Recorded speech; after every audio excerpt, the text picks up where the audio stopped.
My hair is fucking long. I hadn't held it out for a while.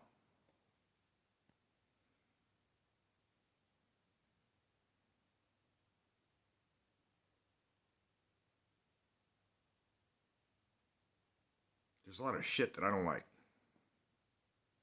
going on. I don't like it,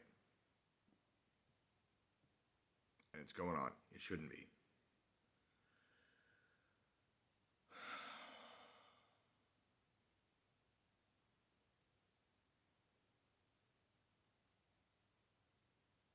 You cannot become the monster when you're fighting the monster. This is not some trite fucking adage to be considered and then, set aside. It is all important that you not become the monster that you're fighting.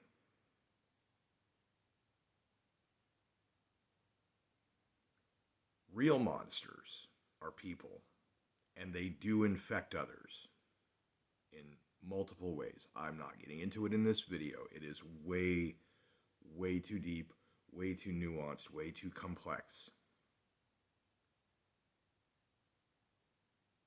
But yes, in a number of ways. And I'm sure lots of people, anyone who's watching this, or anyone who knows anyone who's ever talked about it or heard about it, or you've seen some other content, anyone with an IQ over 100 is going to understand that there are some ways that you got to be careful, at least, if you don't actually recognize the way that they do this. Everyone is infected right now. Everyone, myself included. We are all infected. And it is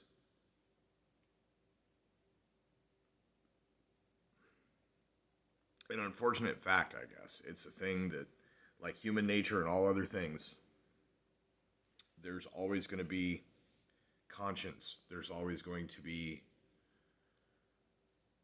hopefully, dilemmas of ethics, positive ways forward that also are, not evil.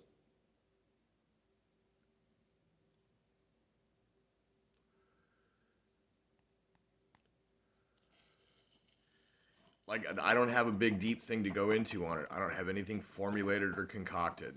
I just have this like everything has it, and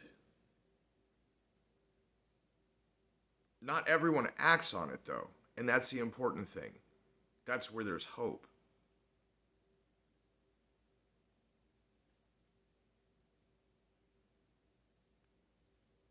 Lots of people do good things despite the fact that we are all infected.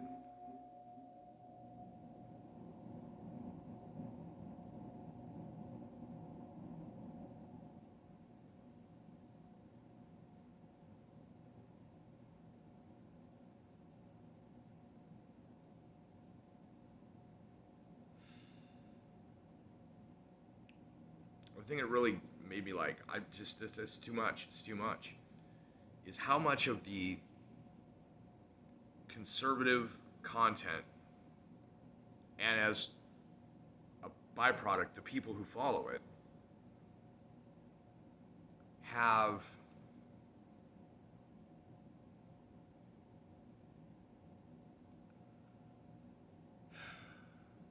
there's a lot of ad hominem attacks. And the fact is that an ad hominem attack, regardless of whether you have the moral high ground or ethical high ground for that matter, it shows weakness. It shows a lack of an argument or of a leg to stand on. But if you have any kind of high ground, that's like punching down. But the thing is, there are some people that talk about things like good health, taking care of your body, diet, exercise. But the people who choose not to, I guess the result is an untended thyroid condition and emotional instability and bad diet and lack of exercise causes a person to look a certain way when they spout their goofy communist nonsense on little speak to the microphone things or whatever. I just don't think that kind of shit should be highlighted.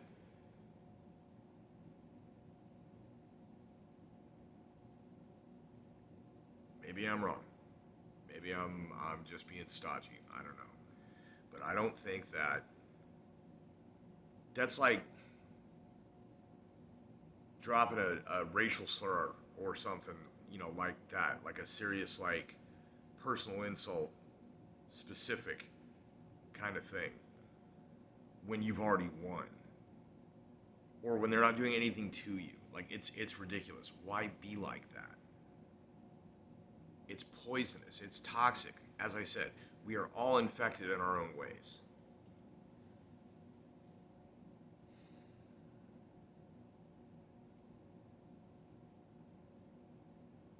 I don't like it. I don't like any of the shit that's going on. I don't know if it's specifically to do with propaganda cycles, news narratives, etc. If there's something else afoot. If we've reached a point where, I know there was some talk about certain long-term effects of long-term COVID, including narcissism and psychopathy, that this behaviors that the social media were reinforcing was also something that could physiologically come about because of that virus. And just everywhere, I'm noticing it.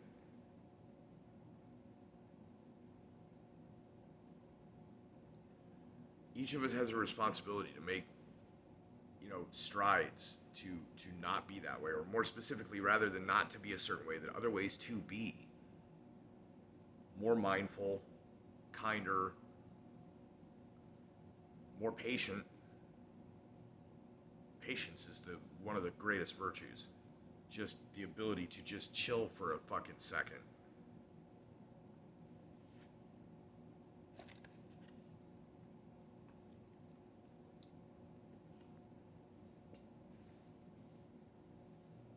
As Ben Franklin said, a stitch in time saves nine. I find this to be true over and over again.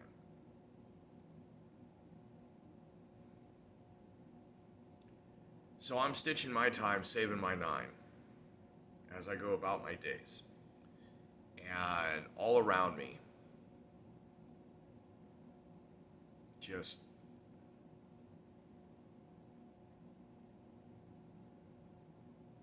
if it isn't hate, it's fear. If it isn't one of those, it's something else.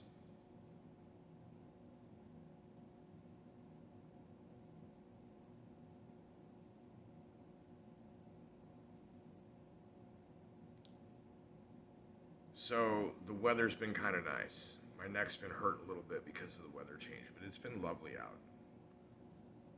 People are enjoying it. Hopefully moods improve. It's the season of affectedness. Hibernation.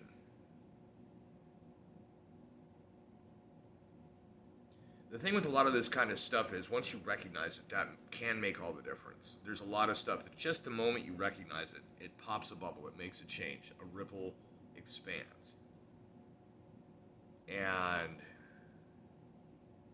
it's like if you're meditating to generate alpha rhythms, you cannot focus on the fact that you're trying to brainwave an alpha rhythm. It pops that. You can focus on any of the other ones and achieve it, but you cannot think about being an alpha while you're an alpha. It's like you can't think about, I'm dreaming while you're having a lucid dream. You have to relax and just understand, and you can continue. And it's the same way with alpha generation. It's the same way with anything else that's like that. But in this sense, it's kind of the inverse, that just knowing that, okay, yeah, there's a thing, seems like, makes the difference. Be mindful of your own everything, your interactions with people, Not just how you come off, but how you feel.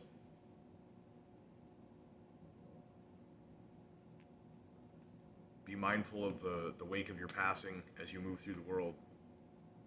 I don't mean this in a finality sense. I just mean in a, everywhere you go, be mindful behind you too. Cars have rear view mirrors.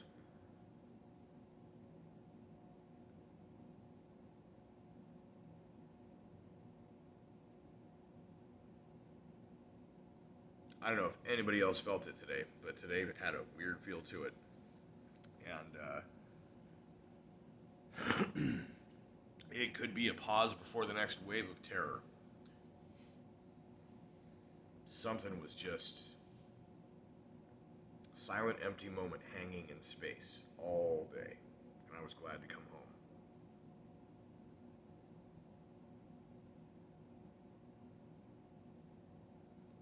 I think that's about all I got for this one.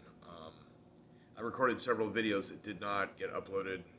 They were either long takes or whatever, and I didn't have time. I had an idea for an impression I'm going to do, but then I got distracted by some deer in the woods, and I tried recording that, but then you can't hear them, so I didn't upload that either.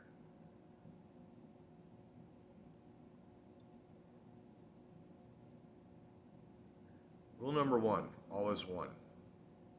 Rule number 2, learn the language. Rule number 3, observe, be creative.